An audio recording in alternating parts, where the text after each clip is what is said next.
I can't drive. Well, legally, I'm allowed to. I admit I dragged my feet for so long getting my license because I was scared. I don't even know how I was able to pass the test, but I did. The test came in 3 parts: theory, obstacle course, and street driving. For theory, I remember getting a workbook from my driving school to help with the testing, and I didn't do any of it. I mean, I skimmed the book, but I don't think anyone could call that studying. So I go to the testing center and get my seat, and I wing it for most questions. I used every method of test guessing I have learned over my time in school and whatever I was able to absorb by just being a passenger in cars to take the test. Like, for example, if a multiple choice question had an answer choice that used phrases like always or never, then I assumed it's wrong. I'm not telling you this to say this is a good tactic by any means. Don't do what I did.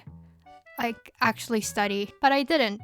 So guessing was my best bet, but somehow I passed. Barely, but I passed. Next was the obstacle course. During practices, there's an instructor on board to help, but during the test, you are alone. I think there's a camera inside to track everything I was doing, and I wish I can see that. It was probably filled with me talking to myself. But at the end of the test, I passed. This time with flying colors. The last test was the road test. This was so nerve-wracking. I barely remember it. In the obstacle course, it was just me and maybe one more car in this little course. But now I was going out into the open road. I felt like no matter how many times I practiced it, it wasn't getting any easier. So my turn for the test comes. I drive as slow as I was able to. The roads are pretty clear, not many cars. And then a buzz sound. I was losing points. I don't even remember for what. That's how nervous I was. I think I was driving too slow. And so the first open road test ended and I failed. I had to retake the test. And this time it was a more difficult road. I was clutching onto the steering wheel like my life depended on it. And then I make a mistake.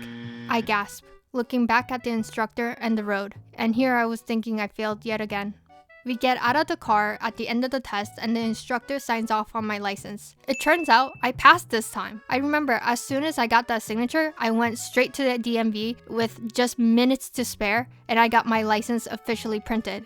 It's been a while since I got my license, but don't worry. When I decide I'm gonna use it, I'm going to take driving classes beforehand. But as for right now, my license is just another form of identification for me.